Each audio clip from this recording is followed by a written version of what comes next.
आलास तू? आम्हाला माहीतच होतं रे तू येणारच. आम्हाला माहीत आहे तुझी काय इच्छा आहे, तुझ्या मनात नेमकं काय आहे. त्यासाठी तू आमची प्रार्थना देखील करत आहेस. आम्हाला हे सर्व माहीत आहे.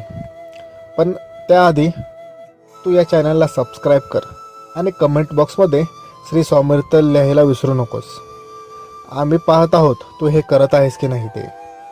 आमच्यावर विश्वास ठेव आणि शेवटपर्यंत हे ऐक. हा संदेश तू शेवटपर्यंत ऐक. आम्ही पाहत आहोत तू शेवटपर्यंत ऐकत आहेस की नाही ते. त्यामुळे हा संदेश शेवटपर्यंत ऐक. जीवनात मागे बघून शिकायचे आणि पुढे बघून चालायचे असते. मागे जे काही घडले त्यावर जास्त विचार करायचा नाही. जे घडले त्यावर जास्त विचार करून आपली शक्ती आणि वेळ हे दोन्ही आपण वाया घालवत असतो.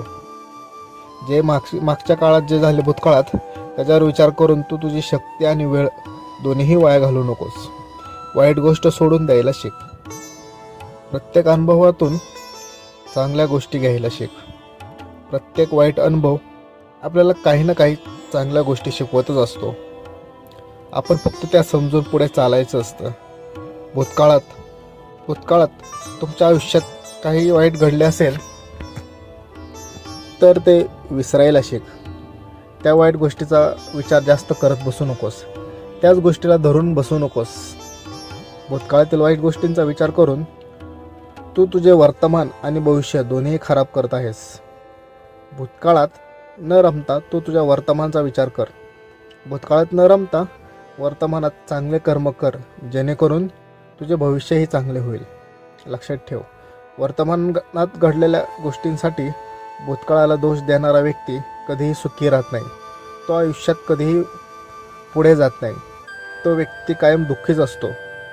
तो आयुष्यात काही मिळवू शकत नाही. त्याच्यात काही चांगले करण्याची क्षमता शिल्लक राहत नाही. तो त्याची सर्व शक्ती ह्या वाईट गोष्टींचा विचार करण्यातच व्यर्थ घालवत असतो. लक्षात ठेव, तो मग प्रत्येक गोष्टीला इतरांना दोष देत बसतो. अशाने तो त्याचे आयुष्य खराब करत असतो. त्याच्या अशाच स्वभावामुळे तो स्वतःसोबत त्याच्या सोबतच्या प्रिय व्यक्तींनाही दुःख देत असतो. त्यामुळे अशा व्यक्तींपासून दूर राहा. जो मनुष्य भूतकाळातून शिकून लगेच त्यातून बाहेर पडतो तो मनुष्य यशस्वी होतो. त्याला वर्तमान काय करायचे असते हे माहीत असते. त्यातून तो त्याचे भविष्य चांगले घडवत असतो. आपण जसे विचार करतो तसेच घडत जाते. त्यामुळे नेहमी चांगला विचार कर. चांगला विचार केला की चांगले कर्म घडतात आणि चांगले कर्म घडणाऱ्या व्यक्तीला कधीच काही कमी पडत नाही. चांगला विचार करणाऱ्या व्यक्तीला कधीच काही कमी पडत नाही.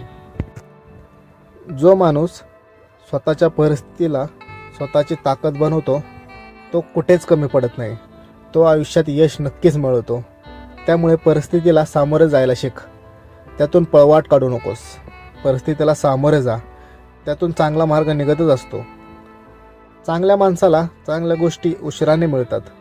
संयम ठेव, तुझी ही वेळ लवकरच येईल.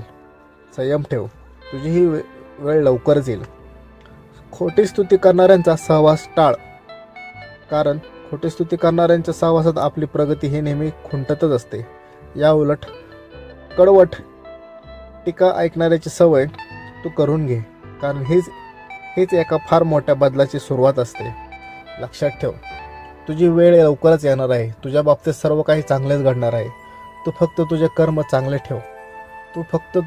चांगले ठेव आणि नियत स्वच्छ ठेव. तुला आयुष्यात काहीच कमी पडणार नाही आणि आम्ही ते काही पडूनही देणार नाही. भिवू नकोस, मी तुझ्या पाठीशी आहे.